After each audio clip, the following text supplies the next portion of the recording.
Sun astro சேனலை தொடர்ந்து பார்த்து கொண்டிருக்கின்ற ஜோதிட நண்பர்களே, உங்களை வணங்குகிறேன், வாழ்த்துகிறேன். ஒவ்வொரு மாதமும் உங்களுக்காகவே இந்த மாதம் இனிய மாதம் என்ற பகுதியினை சன் ஆஸ்ட்ரோ டிவி வழங்கி கொண்டிருக்கிறது.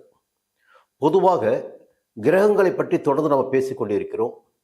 கிரகங்கள் தான் நம்முடைய வாழ்க்கைக்கு அடித்தளமாக இருந்து கொண்டிருக்கிறது. நம்முடைய பிறப்பு ஜாதகம் தான் நம்முடைய தலையெழுத்தாக இருந்து கொண்டிருக்கிறது.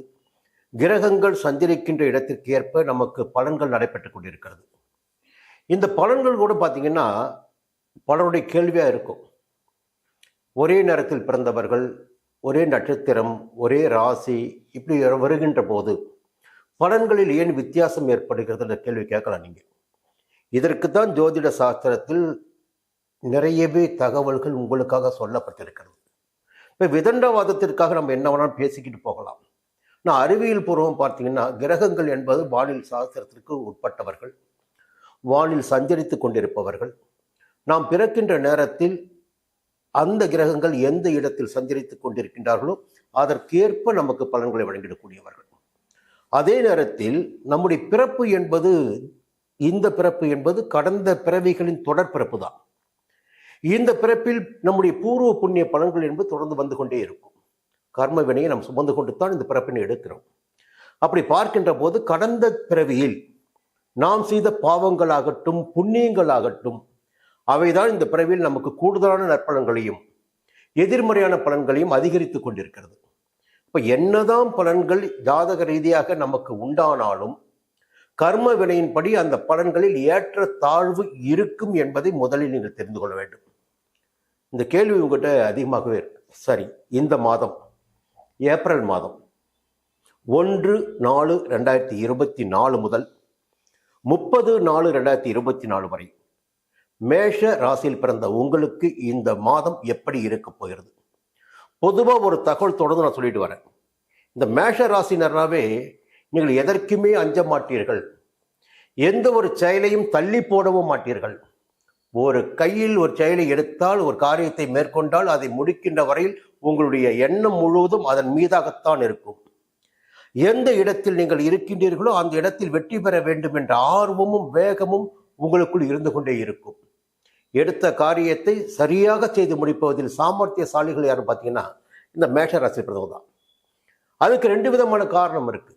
ஒன்று பார்த்தீங்கன்னா, இந்த மேஷ ராசி என்பது செவ்வாய் பகவானுடைய ஆதிக்க ராசி. அந்த மேஷ ராசிக்குள்ளாகத்தான் சூரிய பகவான் உச்சம் அடைகிறார். ஒரு 2 வலிமையான கிரகங்களில் மையம் கொண்டு பிறந்தவர்கள் நீங்கள். அதன் காரணமாக துணிச்சலும் தன்னம்பிக்கையும் தைரியமும் எப்பொழுதும் உங்களுக்கு இருந்து கொண்டே இருக்கும். இன்னும் சொல்ல போனால் மேஷ ராசியில் சூரியன் இருக்க பிறந்தவர்கள் சித்திரை மாதத்தில் பிறந்தவர் பார்த்தீங்கன்னா பல பேர், நிறைய பேர் அரசு பணியில் இருப்பீங்க. அரசாங்கத்தால் ஆதாயம் அடையக்கூடிய இடத்துல இருப்பீங்க. அரசியல்வாதிகளாக இருப்பீங்க. செல்வாக்கு மிக்கவர்களாக இருப்பீங்க. சித்திரை மாதத்தில் பிறந்தவர்கள் மேஷ ராசியில். சித்திரை மாதமும் இப்பொழுது வரப்போகிறது. இப்போ பார்த்தீங்கன்னா இந்த மாதத்தில் எந்த கிரகங்கள் உங்களுக்கு சாதகமாக இருக்கின்றார்கள் பார்க்கின்ற போது சூரிய பகவான் 13ஆம் தேதி வரை 12ஆம் இடத்தில் சஞ்சரிக்கிறார். பொதுவாக சூரிய பகவான் சஞ்சாரம் மிக மிக கவனமாக கவனிக்கப்பட வேண்டியது. அவருடைய சஞ்சார நிலைக்கு ஏற்ப பலன்கள் நமக்கு உண்டாகும். 12ஆம் இடத்துல சஞ்சரிக்கின்ற போது விரயத்தனங்கள், விரய செலவுகள் நமக்கு ஏற்பட்டு கொண்டே இருக்கும் என்பதை மறுக்க முடியாது. இப்போ உத்தியோகத்தில் இருப்பது பார்த்தீங்கன்னா டெப்டேஷன் போக வேண்டியதாக இருக்கும். திடீர்னு வெளியூருக்கு உங்களை மாற்றி விடுவாங்க. வியாபாரிகளுக்கு பார்த்தீங்கன்னா கணக்கு வழக்குகளில் ஏதேனும் சங்கடங்கள் ஏற்பட்டு அதிகாரிகளுடைய பார்வைக்கு வர வேண்டிய சூழ்நிலை ஏற்படும். ஒரு தண்டம் கட்ட வேண்டிய நிலையெல்லாம் ஏற்படுவதற்கு வாய்ப்புகள் இருக்கும். அப்போ 12ஆம் இடத்தில் சூரியன் சஞ்சரிக்கின்ற போது வியாபாரிகளாகட்டும், உத்தியோகத்தில் இருப்பவர்களாகட்டும், பெண்களாகட்டும், விவசாயிகளாகட்டும், யாராக இருந்தாலும் கொஞ்சம் எச்சரிக்கையாக இருக்க வேண்டும். கணக்கு வழக்குகளில், அரசு விவகாரங்களில் எச்சரிக்கையாக இருக்க வேண்டும். அடுத்து பார்த்தீங்கன்னா 14/4 முதல் உங்கள் ஜென்ம ராசிக்குள் சஞ்சரிக்க இருக்கிறார். பொதுவாக ஜென்ம ராசிக்குள் சூரிய பகவான் சஞ்சரிக்கும் போது என்ன பண்ணுவார்னா உங்களுடைய வேகத்தை அதிகப்படுத்துவார், வேகமாக செயல்பட வைப்பார். நினைத்ததை சாதித்து கொள்ள வேண்டும் என்ற எண்ணம் உங்களுக்கு அதிகமாகிவிடும். அப்போ இருக்கின்ற வேலையை ரொம்ப வேகமா செய்து உடனே முடிக்கணும், உடனே லாபத்தை பார்க்கணும், உடனே வெற்றி அடையணும் என்பதெல்லாம் உங்களுக்கு ஏற்படும். அது இந்த நேரத்தில் உங்களுக்கு ஏற்படக்கூடிய ஒரு விஷயம். ஒரு நல்ல தகவல் ஒன்று இருக்குங்க. இப்போ உங்களுக்கு பல கிரகங்கள் எதிர்மறையாக சஞ்சரித்தாலும் இந்த மாதம் முழுவதும் பார்த்தீங்கன்னா இந்த பலன்கள் என்பது எப்படின்னு பார்த்தீங்கன்னா மேஷராசினருக்கு ஒரு பலன்னா பொதுவான பலன் தான். அது அரசியல்வாதியாகட்டும், ஆணாகட்டும், பெண்ணாகட்டும், மாணவராகட்டும், கலைஞராகட்டும், விவசாயிகளாகட்டும், இந்த கிரகங்கள் இங்கே சஞ்சரிக்கின்ற போது இந்த பலன்களை உண்டாக்குவார்கள் என்பது பொதுவான ஒரு தகவல். அப்போ அந்த ரீதியில் இந்த காலகட்டத்தில் உங்களுக்கு உண்டாகிடக்கூடிய பலன்கள் எப்படி இருக்குன்னு பார்த்தீங்கன்னா நீங்கள் நினைத்ததை சாதித்துக் கொள்ளக்கூடிய அளவிற்கு இந்த காலகட்டத்தில் உங்களுக்கு பலன்கள் இருக்கும். எப்படி சாதிச்சிருக்கீங்க? 6ஆம் இடத்தில் கேது பகவான் சஞ்சரித்துக் கொண்டிருக்கிறார் இந்த மாதம் முழுவதும். அதன் காரணமாக உங்களுடைய செயல்கள் யாவும் வெற்றியாகும். ரொம்ப முடங்கி கிடந்திருப்பீங்க, எதிரிகளால் பந்தாடப்பட்டிருப்பீங்க, வழக்கு, சொத்து பிரச்சனைகள், உத்தியோகத்தில் சங்கடம், மறைமுக தொல்லைகள் எல்லாம் ஏற்பட்டிருக்கும். இப்ப பாத்தீங்கன்னா 6ஆம் இடத்தில் ஞான மோட்சக்காரகனான கேது பகவான் சஞ்சரித்துக் கொண்டிருக்கிறார். கேது பகவான் 6ஆம் இடத்தில் சஞ்சரிக்கின்ற போது முதலில் ஒரு விஷயத்தை பண்ணுவார். உங்களுடைய உடலில் உற்சாகத்தை உண்டாக்குவார். நோய் நொடிகளிலிருந்து உங்களை பாதுகாப்பார். தீவிரவாத நோய் இருக்கு, பிரச்சனைகள் அதிகமாக இருக்கு, நிறைய வைத்தியம் செஞ்சு பார்த்துட்ட முடியவே இல்லை என்ற நிலையிலிருந்து மாற்றம் பெற்று இப்போ எளிதாக வைத்தியத்தில் உடல்நிலை சீராகும். உடல்நிலை சீராவதுடன் ஆரோக்கியம் மேம்படும். இது ஒரு பக்கம். இந்த வழக்கு, விவகாரங்கள், பிரச்சனைகள் எது இருந்தாலும் அது இந்த காலகட்டத்தில் உங்களுக்கு சாதகமாகும். அதற்கு மேலாக இந்த எதிரிகளால் உண்டான தொல்லைகள், வியாபாரம்னு பார்த்தீங்கன்னா போட்டி இருக்கும், தொழில்னு பார்த்தா போட்டி இருக்கும், அவருடைய நெருக்கடிக்கு நீங்க ஆளாகி இருப்பீங்க. இல்லை உத்தியோகத்தில் இருந்தாலும் அங்கேயும் நீங்க பக்கத்து சீட்டில் இருக்கிற உங்களை எதிர்பார்த்திருப்போம். இந்த காலகட்டத்தில் 6ஆம் இடத்தில் கேதுவால் சஞ்சரிக்கின்ற போது அந்த போட்டியாளர்கள், அந்த எதிரிகள் உங்களை விட்டு விலகிச் செல்வார்கள். உங்களுடைய பலம் அதிகரிக்கின்ற காரணத்தினால், உங்களுடைய செல்வாக்கு உயர்கின்ற காரணத்தினால் எதிரிகள் பின்வாங்கி செல்வார்கள். வழக்குகள் உங்களுக்கு சாதகமாகும். ஒரு அற்புதமான பலன்களை இந்த மாதம் முழுவதுமே கேது பகவான் உங்களுக்கு வழங்கிட இருக்கிறார். அதே நேரத்தில் தொழில் முடங்கி கிடந்தது, வியாபாரம் சரியில்லை, பெரிய கோடிக்கணக்கில் போட்டு தொழில் ஆரம்பிச்ச, அதை மூடி வச்சிருக்கிறேன் என்ற நிலைப்பாட்டினை எல்லாம் லாபஸ்தானத்தில் சஞ்சரித்துக் கொண்டிருக்கின்ற சனி பகவான் மாற்றம் செய்வார். இனி பார்த்தீங்கன்னா நெருக்கடி நீங்கும், தொழில்கள் மீண்டும் செயல்பட ஆரம்பிக்கும். உடன் பணிபுரிபவர்கள், உங்களுக்காக பணிபுரிபவர்கள் எல்லோருமே உங்களுக்கு ஆதரவாக இருப்பார்கள். எல்லாவற்றையும் லாபம் அடையக்கூடிய நிலை, நினைத்ததை சாதித்துக் கொள்ளக்கூடிய நிலை எல்லாமும் இந்த மாதத்தில் உங்களுக்கு ஏற்படும். நீங்கள் நினைத்த இந்த மாதம் உங்களால் சாதித்துக் கொள்ள முடியும். தொழிலில் வருமானம் அதிகரிக்கும். ஏற்றுமதி இறக்குமதி தொழில் இருந்தால் அந்த தொழிலில் லாபம் அதிகரிக்கும். புதிய ஒப்பந்தங்கள் வந்து சேரும். அடுத்து பார்த்தீங்கன்னா ராகு பகவான் 12ஆம் இடத்தில், ராகு பகவான் 12ஆம் இடத்தில் சஞ்சரிக்கின்ற போது, அது 12ஆம் இடம் விரயஸ்தானம் என்று சொன்னாலும் அதிர்ஷ்டங்களையும் அள்ளி கொடுக்கின்ற இடம் அந்த இடம் சொல்ல முடியாது. ராகுன்னா யோகக்காரகன், போகக்காரகன். 12ஆம் அயஸ்தானம், சயனஸ்தானம் சொல்லுவோம். அப்போ எதிர்பார்த்த சந்தோஷத்தையும் மகிழ்ச்சியும் ராகு பகவான் உங்களுக்கு உண்டாக்குவார். செலவுகள் விரயமாகும் என்றாலும், செலவுகள் ஏற்படும் என்றாலும், செலவுகளுக்கு ஏற்ற வருமானத்தையும் உங்களுக்கு சனி பகவான் ஏற்படுத்துவார். இப்படி இந்த மாதம் முழுவதும் பார்த்தீங்கன்னா கிரகங்கள் எல்லாமே உங்களுக்கு சாதகமாக சஞ்சரித்துக் கொண்டிருக்கிறார்கள். இதற்கும் மேலாக உங்களுடைய ராசிநாதன் செவ்வாய் பகவான் 22ஆம் தேதி வரையில் உங்கள் ராசிக்கு 11ஆம் இடமான லாபஸ்தானத்தில் சஞ்சரிக்கிறார். இதுதாங்க மிக முக்கியமாக கவனிக்கப்பட வேண்டியது. அப்ப என்ன ஆகுன்னா, புதுசா சொத்து வாங்குவீங்க, லாபம் இதோட இல்லை, தொழில் இப்ப லாபம் கிடைக்கும். எல்லாவற்றையும் விட தைரியமாக, துணிச்சலாக, வேகமாக செயல்பட்டு நினைத்ததை அடையக்கூடிய சக்தியினை இந்த மாதத்தில் 22ஆம் தேதி வரை உங்கள் ராசிநாதனான செவ்வாய் பகவான் உங்களுக்கு வழங்குவார். உங்க ராசிக்குள்ள சூரியன் இருக்கட்டும், யாரோட இருக்கட்டும், மற்ற கிரகங்கள் என்ன வேணாலும் பண்ணட்டும், ராசிநாதனின் சஞ்சார நிலை உங்களுக்கு சாதகமாக இருக்கிறது. அப்போ என்ன பிரச்சனை வந்தாலும் பரவாயில்ல, பார்த்துக்கலாம், நம்மளால எல்லாம் முடியும். இந்த தன்னம்பிக்கை முதலில் உங்களுக்கு வரும். அந்த தன்னம்பிக்கை காரணமாக செயலில் வேகம் இருக்கும். அப்போ வருமானம் தானாக வந்து சேரும். நினைத்ததையெல்லாம் உங்களால் சாதித்துக் கொள்ள முடியும். இந்த நேரத்தில் பார்த்தீங்கன்னா இந்த மாதம் முழுவதுமே சுக்கிர பகவானுடைய சஞ்சாரத்தை பார்த்தீங்கன்னா, உங்க 2ஆம் அதிபதி அவர் தான், 7ஆம் அதிபதி அவர் தான். அவர் சஞ்சாரத்தை பார்த்தீங்கன்னா 25ஆம் தேதி வரை 12ஆம் இடத்திலும், அதன் பிறகு உங்கள் ஜென்ம ராசிக்குள்ளும் சஞ்சரிக்க இருக்கிறார். இப்போ பார்த்தீங்கன்னா 2 சஞ்சாரமே சாதகமான பலன்களை வழங்கிடக்கூடியதாக இருக்கிறது. சுக்கிர பகவானின் சஞ்சாரம் சாதகமாக இருப்பதால் புதிய பொருள் சேர்க்கை உண்டாகும் என்பது பொதுவான விதி. பணவரவு, எதிர்பார்த்த பணவரவு வந்து சேரும், பணவரவு அதிகரிக்கும், லாபம் அதிகரிக்கும், புதிய வாகனம் வாங்க முடியும், பொன் பொருட்களை வாங்க முடியும் என்பதெல்லாம் இந்த மாதத்தில் உங்களுக்கு விதியாகவே இருக்கிறது. இப்போ செவ்வாய் வந்து நிலத்தை வாங்க வைப்பார், புதிய வீட்டினை வாங்க வைப்பார், சுக்கிரன் நகைகளை வாங்க வைப்பார், பணவரவை அதிகரிப்பார். சனி பகவான் லாபத்தை ஏற்படுத்துவார் தொழிலில்.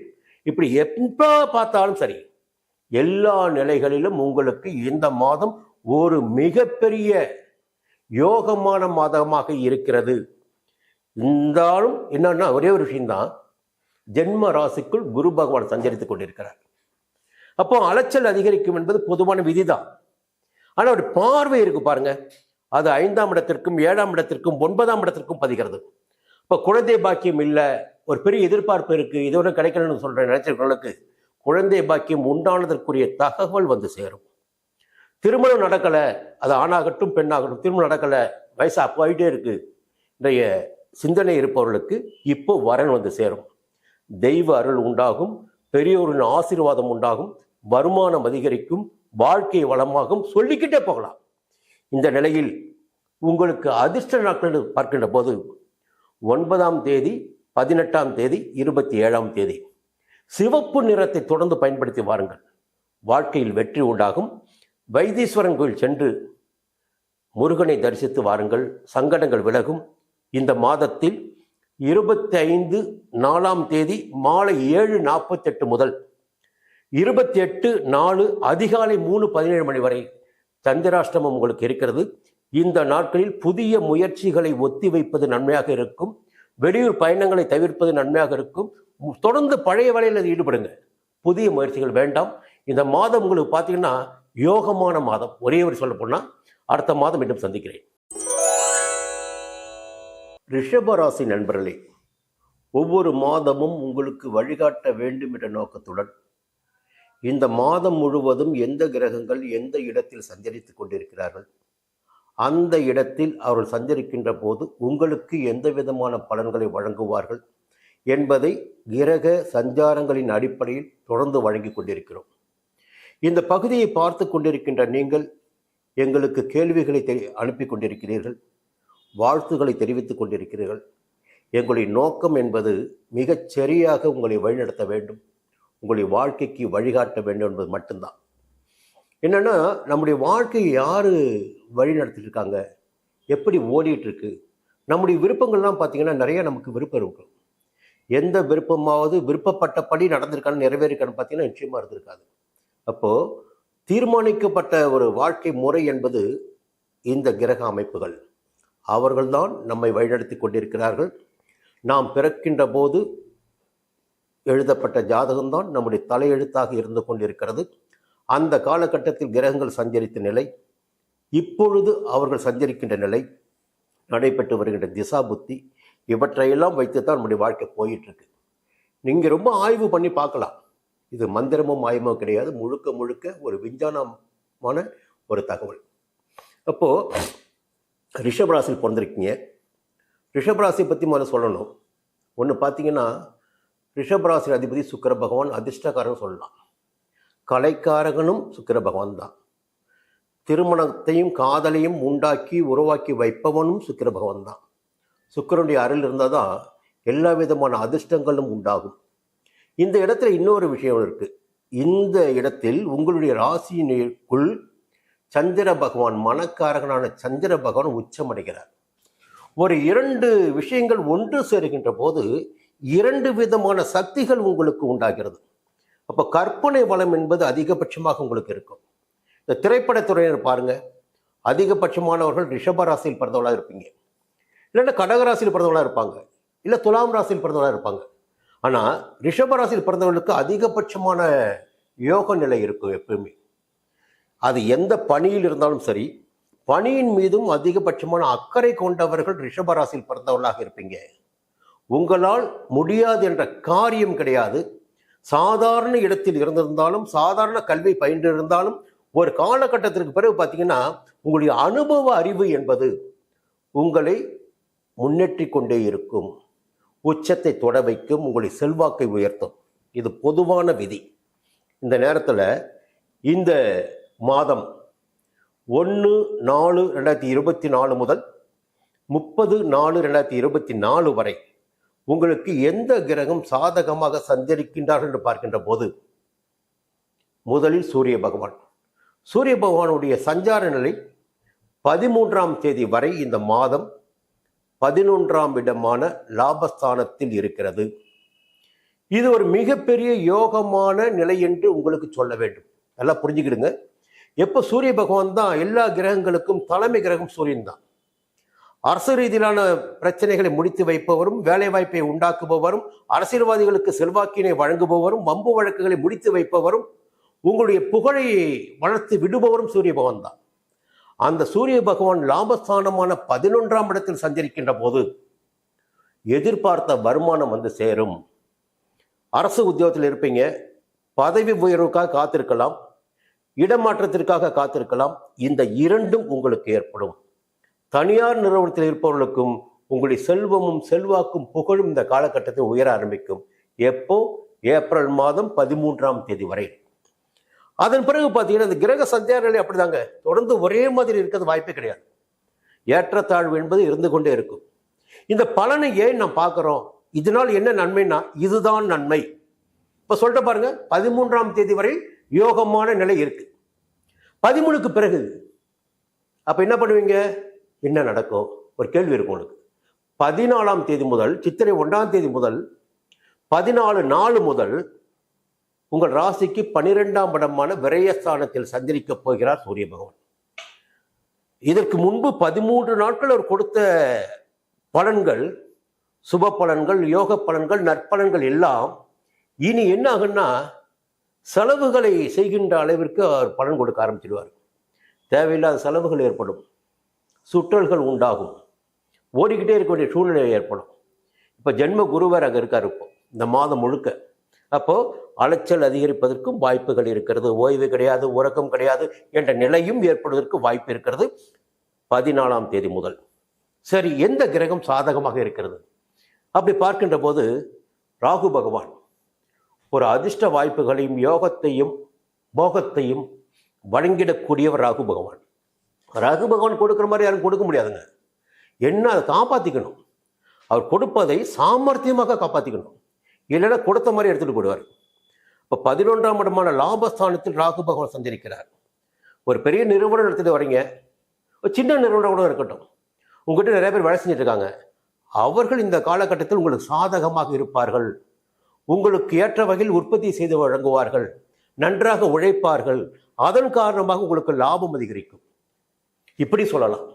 இல்லை, வெளிநாட்டு தொடர்புகள், ஏற்றுமதி இறக்குமதி வியாபாரம், வெளிநாட்டுக்கு செல்ல வேண்டும் என்று எடுத்துக்கொண்ட முயற்சிகள், அந்நிய இனத்தினரால் அந்நிய மொழியினரால் லாபத்தை அடையக்கூடிய நிலை எல்லாமும் பார்த்தீங்கன்னா இந்த மாதம் முழுவதுமே மிக அற்புதமாக இருக்கிறது. உங்களுக்கு ஒரு யோகம்தான் உங்களுக்கு இந்த மாதத்தில். பண வரவுக்கு தடையே இருக்காதுங்க. உழைப்பு அதிகரிக்கும் ஒரு பக்கம், ஆனால் பண வரவு வந்து கொண்டே இருக்கும். கடன்கள் அடைபடும், உங்களுடைய செல்வாக்கு உயரும். அரசியல்வாதியாக இருந்தாலும் சரி, செல்வாக்கு அதிகரிக்க செய்யும். ரிஷபராசினருக்கு எல்லா விதத்திலும் 13ஆம் தேதி வரை சூரியனும் மாதம் முழுவதும் ராகு பகவானும் அதிர்ஷ்ட பலன்களை வழங்கிடக்கூடியவர்களாக இருக்கின்றார்கள். இந்த நேரத்தில் குரு பகவான், முதல்ல சொல்லிட்டேன், சூரியன் 12ஆம் இடத்திற்கு வருவதற்கு முன்னதாகவே குரு பகவான் 12ஆம் இடத்தில் சஞ்சரித்துக் கொண்டிருக்கிறார். இப்போ என்ன பண்ணுவார்னா, 12ஆம் இடத்தில் சஞ்சரிக்கின்ற குரு பகவான் சுப செலவுகளை அதிகரிப்பார். குடும்பத்தில் வீடு கட்டணும், இல்லை பிள்ளைகளுக்கு கல்யாணம் பண்ணணும், மேற்கல்விக்காக செலவு செய்யணும், புதிய பொருட்களை வாங்கணுன்ற நிலைமையெல்லாம் இந்த காலகட்டத்தில் உங்களுக்கு வரும். இப்படிலாம் செலவு பண்ணிட்டு போயிட்டு வச்சுங்களேன், எப்போதுமே கையில் இருப்பு இருக்கின்ற போது, விரயஸ்தானத்தில் கிரகங்கள் சஞ்சரிக்கின்ற போது பணத்தை கையிருப்பாக வைத்துக் கொள்ளாமல் ஒரு முதலீட்டாக வைத்துக் கொண்டால் அந்த பணம் உங்களுக்கு பாதுகாப்பாக இருக்கும். அதே தான் 11ஆம் இடத்தில் ராகு கொடுக்கின்ற பணத்தையும் இப்போ நீங்கள் பாதுகாக்கணும். கையில் பணம் இருந்தால் பொருள் வாங்குங்க, இல்லை நகை வாங்குங்க, இல்லை இடத்தை வாங்குங்க இந்த காலகட்டத்தில். அதே நேரத்தில் அவருடைய பார்வைன்னு பார்த்தீங்கன்னா உங்கள் ராசிக்கு 4ஆம் இடத்திற்கும் 6ஆம் இடத்திற்கும் 8ஆம் இடத்திற்கும். ரிஷபராசினுக்கு என்ன யோகம்னா 4ஆம் இடம் தாய் வழி உறவுகளால் ஆதாயம் அதிகரிக்கும். உங்களுடைய சுகம், தன்னுடைய சுகம் என்பது எதிர்பார்த்த அளவிற்கு ஏற்படும். 6ஆம் இடத்திற்கு குரு பகவானின் பார்வை. அப்ப என்னன்னா ஒரு ஆரோக்கிய நிலை, உடலில் இருந்த சங்கடங்கள் விலகி உற்சாகமாக நீங்கள் செயல்படக்கூடிய நிலையெல்லாம் குரு பகவானின் பார்வை உங்களுக்கு ஏற்படுத்தும். ஒரு பயம் இருக்கும் உடல் ரீதியாக உங்களுக்கு. அப்போ அந்த பயத்தையும் குரு பகவானின் 8ஆம் பார்வை போக்கிவிடும். மறைந்திருந்த உங்கள் செல்வாக்கு, அந்தஸ்து, புகழ் யாவும் மீண்டும் உயர ஆரம்பிக்கும். இப்போ ஒரு யோகமான பலன்களை 12ஆம் இடத்தில் குரு பகவான் சஞ்சரித்தாலும் அவருடைய பார்வைகளால் உங்களுக்கு யோகமான பலன்களை வழங்கிட்டே இருக்கிறார். இன்னொரு பக்கம் பார்த்தீங்கன்னா கேது பகவான். கேது பகவான் 5ஆம் இடத்தில் சஞ்சரிக்கின்ற போது பூர்வ புண்ணியஸ்தானம், புத்திரஸ்தானம். அங்கே சில அனுபவங்களை, ஞானங்களை உங்களுக்கு ஏற்படுத்துவார். அப்போ பிள்ளைகள் வழியில் சில அனுபவங்களை நீங்கள் பெற வேண்டியதாக இருக்கும். இந்த நாளத்தில் நீங்கள் ஒன்று சொல்லுவீங்க, பிள்ளை ஒன்று சொல்லும். அப்போது உங்களுக்குள்ள மனக்கசப்புகள் தோன்றுவதற்கும் வாய்ப்புகள் இருக்கிறது. இந்த பூர்வீக சொத்துன்னு ஒன்று இருக்கும் பாருங்கள், அந்த சொத்தில் கூட இந்த காலகட்டத்தில் பிரச்சனை ஏற்படும். அப்போது எந்த காலகட்டத்தில் எந்த கிரகம் எந்த விதமான பிரச்சனைகளை உண்டாக்குவார்கள் என்பதை தெரிந்து கொண்டு அதற்கேற்ப செயல்பட தொடங்கினால் நமக்கு ஆதாயம் தானாகவே வந்து சேரும். அப்போ இந்த நேரத்தில் 5ஆம் இடத்தில் கேது பகவான் சஞ்சரிக்கின்ற காரணத்தினால் பிள்ளைகள் விஷயத்திலும் சரி, பூர்வீக சொத்து விஷயத்திலும் சரி கவனமாக இருங்கள், அமைதியாக இருங்கள். உங்களுடைய எதிர்மறையான செயல்களை இந்த காலகட்டத்தில் வெளிப்படுத்த வேண்டாம். குலதெய்வத்தை வணங்கி வழிபட்டு வாருங்கள், அந்த சங்கடங்கள் விலகும். இதுக்கு மேலே சனி பகவான் அவர் 10ஆம் இடத்தில் சஞ்சரிக்கிறார். இதுதாங்க ஜீவனஸ்தானம், தொழில் ஸ்தானம், இந்த 10ஆம் இடம். அப்போ என்னன்னா ஒரு சங்கடம் இருக்கு. தொழிலில் அவர் உத்தியோகம் பார்ப்பவர்களாக இருந்தால் சரி, தொழில் புரிபவர்களாக இருந்தால் சரி, நீங்கள் சரியாக இல்லை என்றால் உங்களுக்கு சனி பகவானால் சங்கடம் ஏற்படும். தேவையற்ற மெமோ வரும், சில பேருக்கு இடமாற்றம் வரும், சில பேருக்கு வேலையை பறிபோகக்கூடிய நிலையும் உண்டாகும். இதெல்லாம் யார் செய்வார் என்று பார்த்தீங்கன்னா எதிரிகள் செய்யவில்லை, அந்த இடத்தில் அமர்ந்திருக்கின்ற சனி பகவான் உங்களுக்கு அந்த பலன்களை செய்ய வைக்கிறார், அந்த பலன்களை வழங்குகிறார் மற்றவர்கள் வழியாக. அப்போ இந்த காலகட்டத்தில் நேர்மையாக இருப்பதின் வழியாக, உழைப்பதின் வழியாக, முயற்சிகளின் வழியாக, உண்மையின் வழியாக உங்களால் லாபத்தை எட்ட முடியும், தொழிலிலும் உத்தியோகத்திலும். இல்லை என்றால் சங்கடங்கள் வந்து சேரும் என்பதை நீங்கள் தெரிந்து கொள்ள வேண்டும்.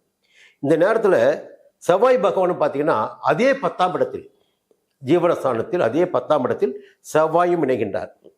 இந்த செவ்வாய் சனி இணைவுன்னு சொல்லும் போது அங்கதாங்க பிரச்சனையே உண்டாகுது. அதை பல முறை பேசியிருக்கேன். ஒரு கிரகம் பார்த்தீங்கன்னா நெருப்பு மாதிரி பத்தி எரியிற கிரகம், இன்னொரு கிரகம் பார்த்தா ரொம்ப அமைதியாக, சாதுவா, நிதானமாக, மந்தமாக செயல்படக்கூடிய கிரகம். இந்த 2 பேரும் உங்களை இந்த பக்கம் ஒருத்தர் இருப்பாங்க, அந்த பக்கம் ஒருத்தர் இருப்பாங்க.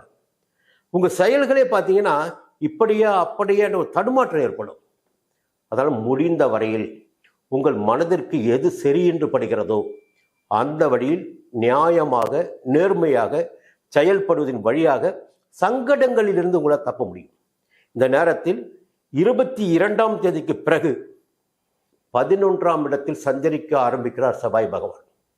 இந்த 22ஆம் தேதி வரையில் இருக்கின்ற நெருக்கடிகள்லாம் பார்த்தீங்கன்னா அதற்கு பிறகு போக ஆரம்பிச்சிடும்.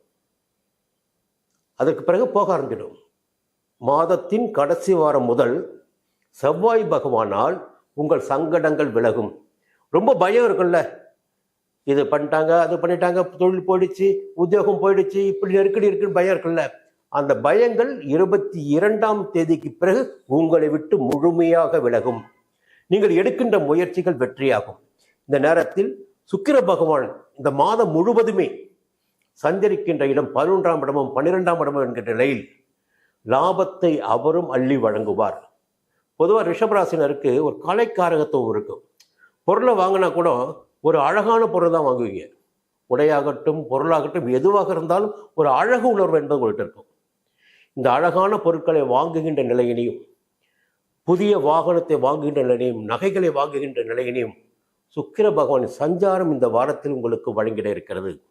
எல்லா வகையிலும் உழைப்பு அதிகரிக்குமே ஒழிய, எதிர்ப்புகள் தோன்றுமே ஒழிய, உங்கள் முயற்சிகள் யாவும் வெற்றியாகும், நேர்மையான செயல்கள் யாவும் வெற்றியாகும். இந்த நேரத்தில் உங்கள் வாழ்க்கை இந்த மாதத்தில் வளமாகும்னு சொல்லலாம். புதிய சொத்து சேரும், புதிய வாகனம் சேரும், எல்லாம் சொல்லிக்கிட்டே போகலாம். இந்த நேரத்தில் அதிர்ஷ்ட நாட்கள் என்று பார்க்கின்ற போது 6ஆம் தேதி, 15ஆம் தேதி, 24ஆம் தேதி வெண்மை நிறம் உங்களுக்கு நன்மைகளை வழங்கும். இந்த மாதத்தில் 31/3/24 இரவு 7:34 முதல் 2/4/24 இரவு 12:28 வரை, இப்போ ஏப்ரல் 1லிருந்து 2ஆம் தேதி இரவு 12:28 வரையும், 28/4 அதிகாலை 3:18, 30/4 காலை 8:23 இந்த நேரங்கள் எல்லாம் உங்களுக்கு சந்திராஷ்டம நேரம் என்பதை நீங்கள் மனதில் வைத்துக் கொள்ள வேண்டும். இந்த நேரத்தில் செயல்களில் விழிப்புணர்வு தேவைப்படும், கவனம் தேவைப்படும். வாகன பயணத்தில் எச்சரிக்கை அவசியம். இரவு பயணங்களை தவிர்ப்பது நன்மையாகும். புதிய ஒப்பந்தங்களை இந்த காலகட்டத்தில் தவிர்ப்பதும் நன்மையாக இருக்கும். இந்த நேரத்தில் வெண்மை நிறத்துடன் உங்களுடைய வாழ்க்கையை வளமாக்குவதற்கு ஸ்ரீரங்கத்தை சென்று ரங்கநாதரை தரிசியுங்கள். கஞ்சனூர் சென்று சுக்கிர பகவானை வழிபடுங்கள். சங்கடங்கள் விலகும், வெற்றிகள் உண்டாகும். மீண்டும் அடுத்த பதிவில் சந்திக்கிறேன். மிதுன ராசி நண்பர்களே, இந்த மாதம் இனிய மாதம் பகுதியில் மீண்டும் உங்களை சந்திப்பதில் மகிழ்ச்சி அடைகிறேன். இந்த மாதம் ஏப்ரல் மாதம் 2024. பொதுவாக ஒவ்வொரு ராசினருக்குமே சரி, இந்த மாதம் பார்த்தீங்கன்னா ஏற்றமான மாதமாக இருக்கும். ஒரு சில ராசினருக்கு இந்த மாதம் எதிர்மறையான பலன்கள் உண்டாகிடக்கூடிய மாதமாக இருக்கும். ஒரு அறிவியல் பூர்வமாக கொஞ்சம் யோசனை பண்ணுங்கள். எல்லாருமே எல்லாம் பேசலாம். ஒரு முக்கியமான தகவல் இருக்குது. ஏன் இந்த ஏற்றத்தாழ்வுகள் உண்டாகி கொண்டிருக்கு? நாம் நினைக்கிறது நடக்கலை, ஏதோ ஒரு பாதையில் நம்ம போய்கிட்டே இருக்கோம். இதற்கெல்லாம் என்ன காரணம்? இதை நீங்கள் தெரிஞ்சுக்கும் போது தான் இந்த ஜோதிட அறிவியல் உங்களுக்கு பண்ணி முன்னாடி அது நிற்கும். உங்களுடைய பிறப்பு ஜாதகத்தை கையில் எடுத்துக்கிட்டு அப்படியே ஒரு அலசினி வச்சுங்களேன். உங்களுக்கு அந்த ஆற்றல் இருந்தாலும் சரி, அப்படியே ஒரு போக்கு பார்த்தீங்கன்னா, இந்த கிரகங்கள் சஞ்சரிக்கின்ற நிலை, நீங்கள் பிறந்த போது உங்களுக்கு என்ன ராசி, என்ன நட்சத்திரம், என்ன லக்னம், எந்த திசா புத்தி, இப்பொழுது என்ன திசை நடைபெற்று வருகிறது, எந்த புத்தி நடக்குது, இப்போ அந்த கிரகங்கள் இந்த இடங்களில் சஞ்சரித்து கொண்டிருக்கிறார்கள், அந்த இடங்கள் அவர்கள் சாதகமான இடங்களா பாதகமான இடமா, அப்போ நம்முடைய வாழ்க்கையை எதை விட்டு போய்கொண்டு இருக்கிறது. திடீர்னு பார்த்தீங்கன்னா நீங்கள் எதிர்பார்க்காத நடக்கும், ஒரு அதிர்ஷ்டம்லாம் உண்டாகும். இதில் என்ன ஒரே ஒரு கேள்வி மட்டும் தான் உங்கள்கிட்ட இருக்குது. நிறைய பேர்கிட்ட எதிர்மறையான கேள்வி கேட்குறவங்க என்ன கேட்குறாங்கன்னா, ஒரே நேரத்தில் பிறக்கிறோம், ஒரே திசையில் பிறக்கிறோம், ஒரே ராசியில் பிறக்கிறோம், பலன்கள் வேறுபடுது. இதை தான் பலமுறை தொடர்ந்து சொல்லிக்கிட்டே வரேன் நான். ஜோதிடம் அறிந்தவர்கள் சொல்லுகின்ற தகவல் தான். உங்களுக்கு ஜோதிடம் எழுதுகின்ற போதே பூர்வ புண்ணியம் சொல்லி எழுதுவோம். நாங்கள் பலன்களை பற்றி முதல் எழுதிட்டு தான் அதன் பிறகுதான் பலன்களை சொல்ல ஆரம்பிப்போம். இப்போ கடந்த பிறவியில் பார்த்தீங்கன்னா, அதன் தொடர்ச்சி இந்த பிறவி நீ எந்த அளவிற்கு புண்ணியம் அதிகமாக செய்திருக்கின்றீர்களோ அந்த அளவிற்கு இந்த பிறவியில் உங்களுடைய பலன்கள் நற்பலன்களாகவே இருந்து கொண்டிருக்கும். கொஞ்சம் தான் சங்கடம் இருக்கும். இல்லை நிறைய நீங்கள் பாவங்கள் செய்திருந்தால் இந்த பிறவியில் பார்த்தீங்கன்னா நிறையவே சங்கடங்களை அனுபவிக்க வேண்டியதாக இருக்கும். அதுதான் உண்மையான காரணம். அப்போது இது ஒரு பக்கம். இந்த ஏற்றத்தாழ்வான பலன்களுக்கு கிரகங்கள் அவர்களுடைய பலன்களை வழங்கி கொண்டிருக்கிறார்கள்.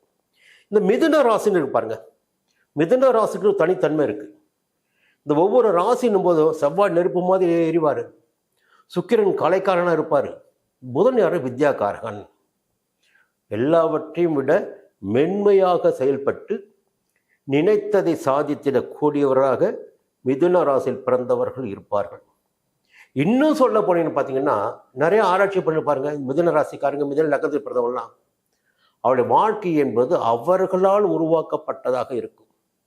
என்னதான் பெரியவங்க பெரிய ஆளாக இருந்தாலும் சரி, இல்லை பெரியவர்களை இல்லாமல் போயிருந்தாலும் சரி, குடும்பம் ஏழ்மையான குடும்பமாக இருந்தாலும் சரி, இந்த மிதுன ராசியில் பிறந்த பிள்ளைகளுடைய வாழ்க்கையை பார்க்கின்ற போது உச்சத்தை தொடக்கூடியதாக இருக்கும். அவர்கள் பிறப்பை விட உச்சத்தை தொடுவார்கள். பெரிய பிறவி பிறந்தாலும் சரி, பெரிய குடும்பம்னா பெரிய பணக்கார குடும்பத்தில், செல்வந்தர் குடும்பத்தில் பிறந்ததும் சரி, இவருடைய வாழ்க்கைன்னு பார்த்தீங்கன்னா இவர்களால் உருவாக்கக்கூடியதாகத்தான் இருக்கும். நான் அவருடைய பாணியை நான் பின்பற்றவில்லை, தந்தை வழியில் நான் செல்லவில்லை, எனக்குன்னு தனி ஒரு அறிவு இருக்குது, தனி திறமை இருக்குது, அந்த வழியில் நான் போகிறேன். பெரிய பெரிய நிறுவனம் சரி, கோடீஸ்வரர் நிறுவனம் இருந்தால் சரி, அந்த பிள்ளைகள் பார்த்தீங்கன்னா அவர் தனியாக ஒரு ரூட்டு போட்டுருவாங்க, தந்தை வழியில் போக மாட்டாங்க. அப்போது இவர்களுக்கு ஒரு தனி ஆற்றல் இருக்கும். அதை செயல்படுத்தி வெற்றி காணக்கூடியவர்கள் மிதுன ராசி பிறந்தவர்கள். சரி, எல்லாமே சரி. இந்த மாதம் எந்த கிரகம் எங்க இருக்கு, எந்த விதமான பலன்களை கொடுக்க போகிறார்கள் அப்படி பார்க்கின்ற போது முதலில் கிரகங்களின் தலைமை கிரகமான சூரியனை பார்க்க வேண்டும். ஒரு பெரிய யோகம்னு சொல்லலாம் உங்களுக்கு. ஏன்னா இந்த மாதத்தில் முழுவதுமே பார்த்தீங்கன்னா 10ஆம் இடமான ஜீவனஸ்தானத்திலும் தொழில் ஸ்தானத்திலும் 13ஆம் தேதி வரை சஞ்சரிக்கின்ற சூரிய பகவான் அதன் பிறகு 11ஆம் இடத்தில் சஞ்சரிக்க ஆரம்பிக்கிறார். இந்த 2 இடமே சரி உங்களுக்கு ஒரு மிகப்பெரிய யோகத்தை உண்டாக்கிடக்கூடிய இடம். நான் தொடர்ந்து என்னுடைய கட்டுரை எழுதிட்டே வருவேன். 8 கிரகம் கெட்டு போகட்டும், சூரிய பகவான் 3ஆம் இடத்திற்கும் 6ஆம் இடத்திற்கும் 10ஆம் இடத்திற்கும் 11ஆம் இடத்திற்கும் வருகின்ற போது, அங்கே சஞ்சரிக்கின்ற போது உங்களுக்கு அதிர்ஷ்ட வாய்ப்புகளை அதிகரிப்பார். அரசாங்க ரீதியாக நீங்கள் எந்த சலுகைகளை எதிர்பார்த்து காத்து கொண்டிருக்கிறீர்களோ அந்த சலுகைகள் எல்லாம் உங்களுக்கு வழங்குவார். அனுமதி கிடைக்காத அனுமதி கிடைக்க வைப்பார். வெளிநாட்டிற்கு போக வேண்டுமா, இப்ப போக முடியும். புதிய தொழில் தொடங்க அனுமதி வேணுமா, அது இப்போது கிடைக்கும். தொழிலில் இருந்த தடைகள் எல்லாம் விலக ஆரம்பிக்கும். தொழில் ரீதியாக ஜீவன ரீதியாக உங்களுக்கு எதையெல்லாம் கொடுக்க வேண்டுமோ அதையெல்லாம் 10ஆம் இட சூரியன் கொடுப்பார். இதற்கு மேலாக 11ஆம் இடத்திற்கு வருகின்ற சூரியன் தொழிலை கொடுத்தாச்சு, தொழில் போயிட்டு இருக்கு, லாபமா போகணும் இல்லையா, அந்த லாபத்தை கொடுப்பார். 11ஆம் இடத்து சூரியன் லாபத்தை கொடுப்பார்.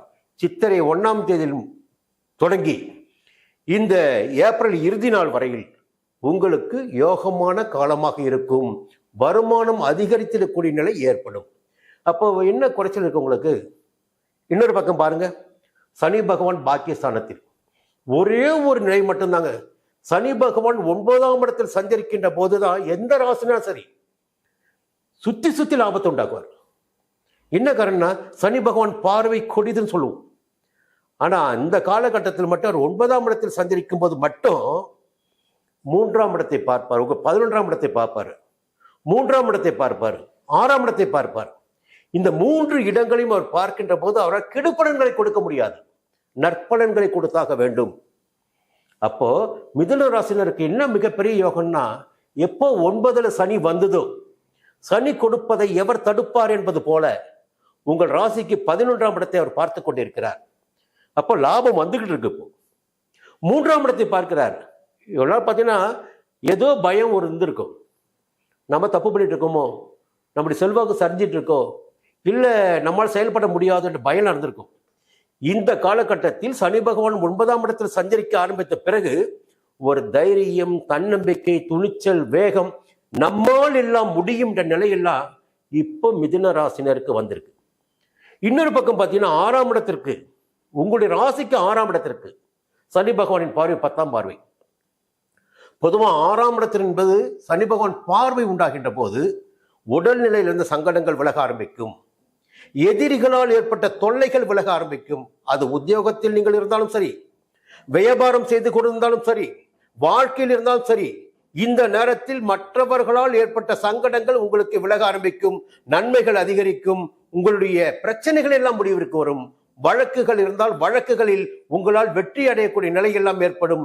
எதிர்பார்த்த மாற்றங்களை இந்த காலகட்டத்தில் உங்களால் அடைய முடியும். இதுதாங்க ஒரு அற்புதமான காலகட்டம் உங்களுக்கு. இதற்கு மேலாக பார்த்தீங்கன்னா குரு பகவான் 11ஆம் இடத்தை சஞ்சரிக்கிறார். என்ன அற்புதம் பாருங்க, குரு பகவான் லாபஸ்தானத்தில் சஞ்சரிக்கிறார். அவர் உங்களுடைய 3ஆம் இடத்தை பார்க்கிறார், 5ஆம் இடத்தை பார்க்கிறார், 7ஆம் இடத்தை பார்க்கிறார்.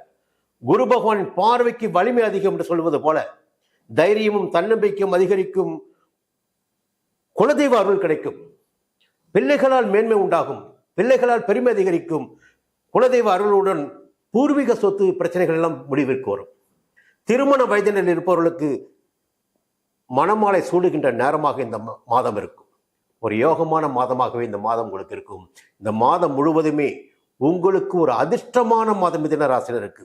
இந்த நேரத்தில் ராகு பகவான் 10ஆம் இடத்திலும் கேது பகவான் 4ஆம் இடத்திலும் சஞ்சரிக்கின்ற போது உழைப்பு அதிகரிக்கும் சொல்லலாம், முயற்சிகள் வெற்றியாகும் சொல்லலாம், வெளிநாட்டு தொடர்புடைய யோகத்தை உண்டாக்கும், தொழில் பற்றிய சிந்தனை அதிகரிக்கும், உங்களுக்கு பணத்தின் மீதான நாட்டம் உருவாகும், அக்கறை அதிகரிக்கும், சம்பாதிக்க வேண்டும் என்ற எண்ணம் இப்போ தோன்றும்.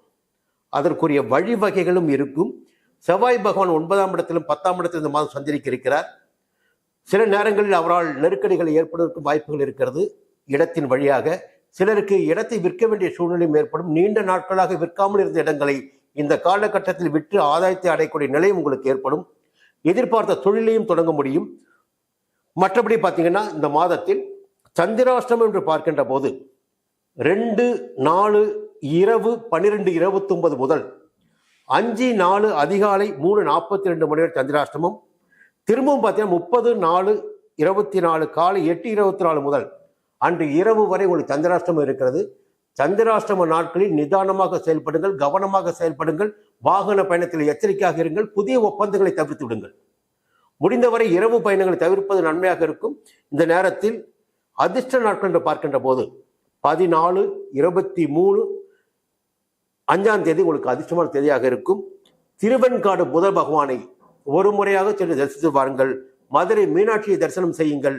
தரிசனம் செய்ய முடியவில்லையா, மனதில் நினைத்து வழிபடுங்கள். பச்சை நிறம் உங்களுக்கு பலனளிக்கும், லாபம் அளிக்கும். மீண்டும் அடுத்த மாதம் சந்திக்கிறேன். சன் அஸ்ட்ரோ நேயர்களே, உங்களுக்காகவே சன் அஸ்ட்ரோ தொலைக்காட்சி ஒரு புதிய பகுதியை அறிமுகம் செய்கிறது. உங்களுக்கு ஜாதகம் பார்க்க வேண்டும், உங்களுடைய எதிர்கால பலன்களை தெரிந்து கொள்ள வேண்டும், திறமையான ஜோதிடர்கள் வழியாக அதை தெரிந்து கொள்ள வேண்டும் என்ற எண்ணம், சிந்தனம் இப்போது மேலோங்கி இருக்கு. அதற்கு வழிகாட்டுதலாக சன் அஸ்ட்ரோ டிவி ஒரு புதிய ஆப்பினை உங்களுக்கு அறிமுகம் செய்ய இருக்கிறது.